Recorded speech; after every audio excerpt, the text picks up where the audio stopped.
Assalamualaikum warahmatullahi wabarakatuh. Dalam video ini saya akan menerangkan atau menjelaskan tentang gaya dalam materi IPA kelas 4 SD. Harap disimak dengan baik dan jangan di skip-skip ya.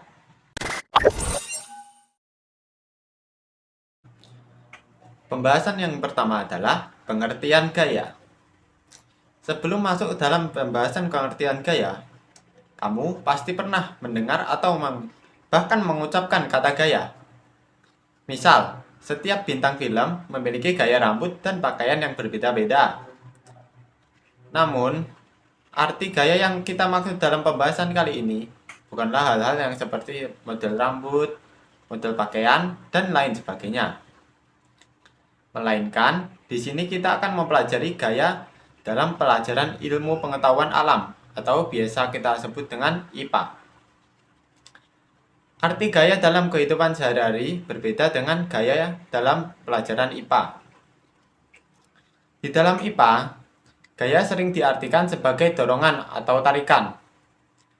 Bila kita menarik atau mendorong suatu benda, maka berarti kita memberikan gaya pada benda tersebut. Untuk melakukan suatu gaya, diperlukan tenaga.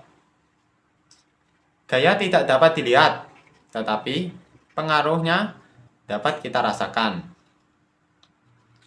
Jadi, gaya dalam ilmu IPA dapat diartikan sebagai tarikan dan dorongan.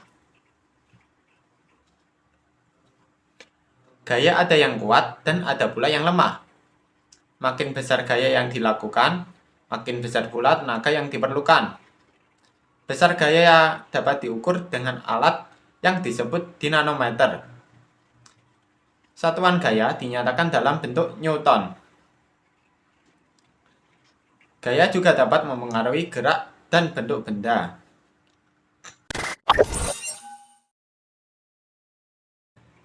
Pada pembahasan selanjutnya, kita akan membahas tentang sifat-sifat gaya. Tentunya, gaya juga memiliki beberapa sifat. Berikut adalah sifat-sifat gaya. Yang pertama, gaya dapat menyebabkan benda yang diam menjadi bergerak. Contohnya, kursi yang diam bisa bergerak setelah didorong. Ketika kita memberikan suatu gaya berupa dorongan kepada kursi, maka kursi tersebut akan bergerak. Hal ini membuktikan bahwa gaya dapat menyebabkan benda yang semula diam menjadi bergerak. Yang kedua, gaya dapat menyebabkan benda bergerak menjadi diam. Contohnya, bola yang menggelinding dapat diam setelah ditahan menggunakan kaki.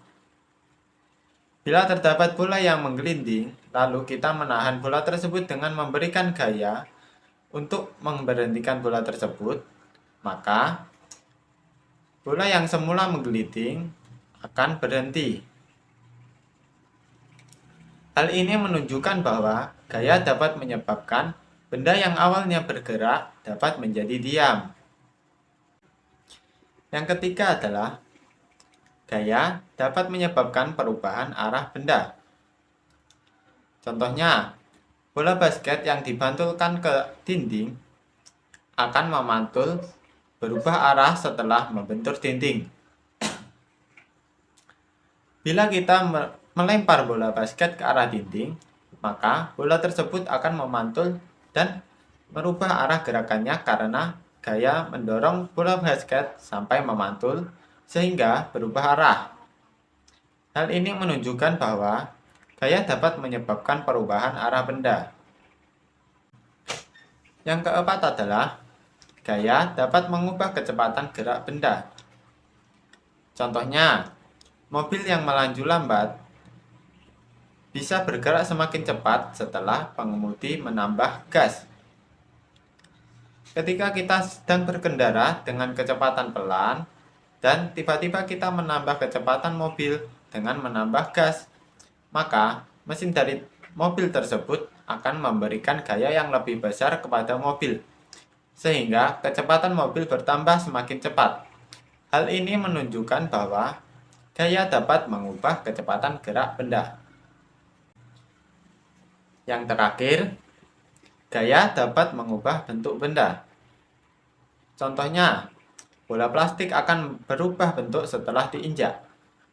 Bila terdapat botol plastik yang dalam posisi masih utuh dan kita memberikan gaya dengan cara menginjaknya, maka botol plastik tersebut akan terlihat menjadi lebih gepeng. Hal ini menunjukkan bahwa gaya dapat mempengaruhi perubahan bentuk benda.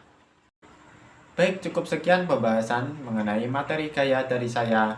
Bila terdapat kesalahan kata atau kurang lebihnya, saya mohon maaf. Wassalamualaikum warahmatullahi wabarakatuh.